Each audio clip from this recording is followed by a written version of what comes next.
Hey history students, I have been trying to record a video for your lesson today, and it's been uploading for 2 hours and it's only about 16% uploaded.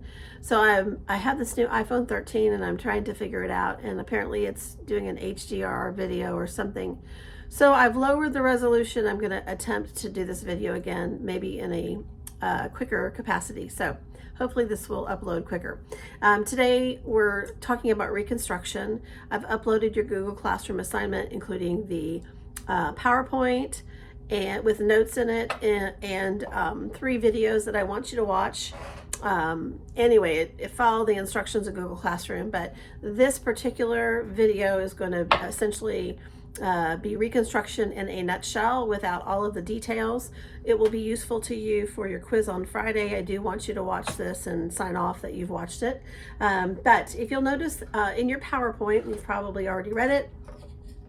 There's an introductory overview of Reconstruction, and there's also a warning that I decided to go ahead and include some pictures, historical images of lynchings that took place in the South during Reconstruction and after Reconstruction, because I think it's a pretty powerful image to remind us of where we've come and how far we've come.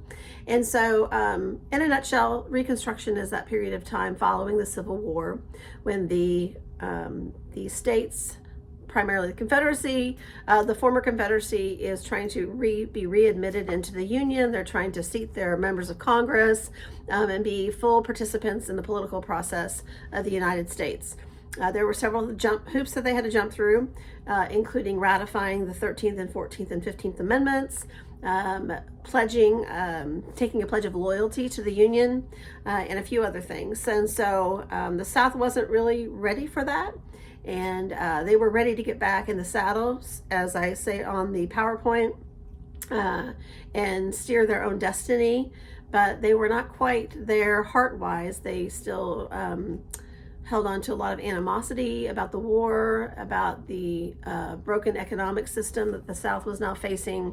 So there's just a lot of bad blood, basically.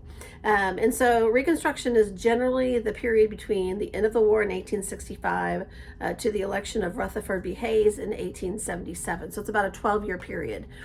During that time, about 10 of those years, there were Union or United States troops now occupying some of the southern states that were a little bit trickier, a little bit tougher, in particular to protect and defend Black Americans' right to vote and to be involved in the political process, which many Southerners and much of the political system of the South resisted. As long as Black Americans were voting in the South, Republicans were being elected. And if the Southern Democrat Party could prevent Black Americans from voting or intimidate them from voting, then they could reestablish themselves in political positions and thereby gain political power again.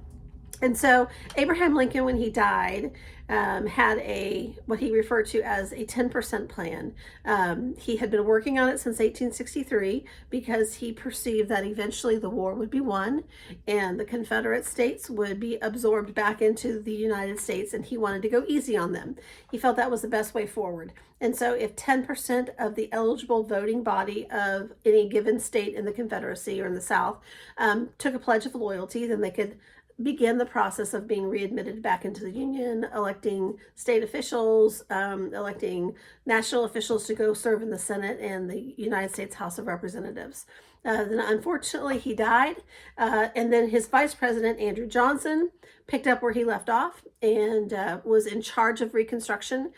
He was a little bit of a racist fella. He grew up poor, had a lot of bad feelings towards the rich land gentry, but he was certainly not a big enthusiast of abolition. He had the opinion that the black race and the white race were, that the black race was inferior to the white race, and that certainly Black people, he didn't believe, should vote. And so he was not Abraham Lincoln, let's just put it that way. And he also wanted to punish the Southerners more than Abraham Lincoln wanted to. And so as he began to oversee Reconstruction in the South, the radical Republicans in Congress were like, no, we have a different viewpoint on this.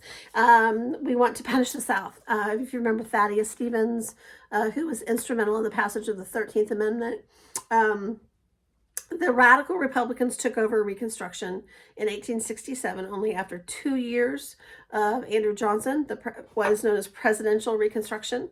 And so the phases are the 10% plan under Lincoln, but officially presidential Reconstruction begins at the end of the war, and then congressional Reconstruction, also known as radical Reconstruction, takes place for the last 10 years of Reconstruction. The radical Republicans send troops down into the South to squash the KKK, which has arisen, and also to make sure that blacks were having the chance to vote in the South.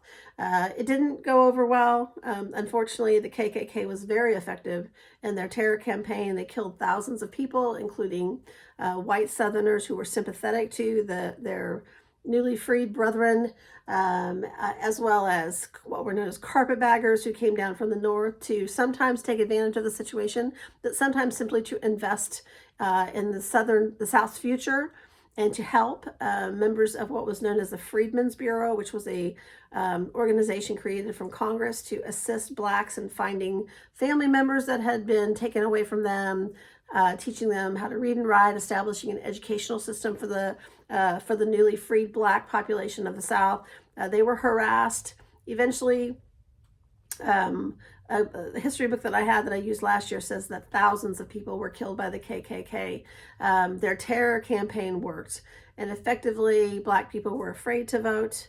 They stopped voting, and then ultimately in 1877, when Republican Rutherford B. Hayes ran for president, it was Andrew Johnson after Lincoln died, and then Ulysses S. Grant served for 8 years. He was kind of a rock star. He did a pretty good job the first 4 years, but then he just fell off the wagon. The last 4 years, the KKK reestablished themselves. And then Rutherford B. Hayes ran for president in 1877. And by the time he was running for president, most of the southern states, if not all of them, I think a couple of them were still left, had joined the Union. And so you had Southerners now voting. And so there was a lot of, how shall I say, a lot of faulty, fraudulent voting in the South, similar to what we saw in Kansas during the Bleeding Kansas era. And so the election was disputed. Southerners said that the Democrat candidate won.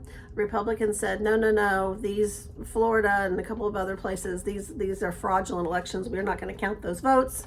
Rutherford B. Hayes won. And so they went into committee.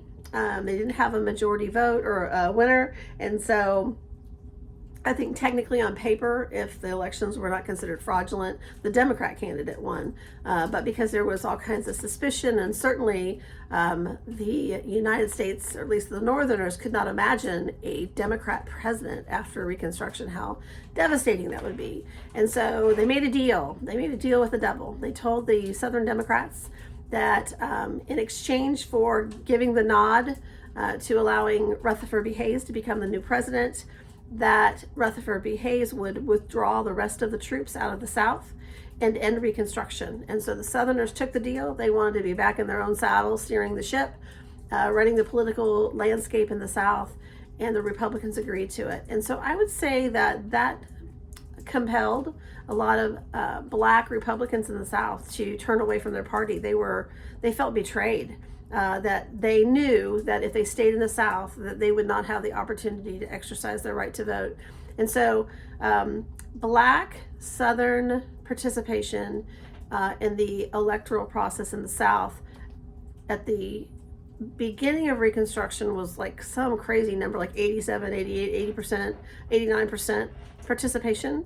By the end of Reconstruction, or the turn of the century or so, there was only 3% of the free black population in the South voting, because the KKK and the institutions and the black codes that were passed prevented them from voting. And so Republicans were no longer being elected to office in the South, Democrats were. And they instilled or instituted all kinds of black codes that turned to Jim Crow laws that prevented blacks from voting and discriminated against blacks' civil rights. And the rest is history. Sadly, for the next 100 years, until the civil rights era in the 50s and 60s, did we see much progress in the South.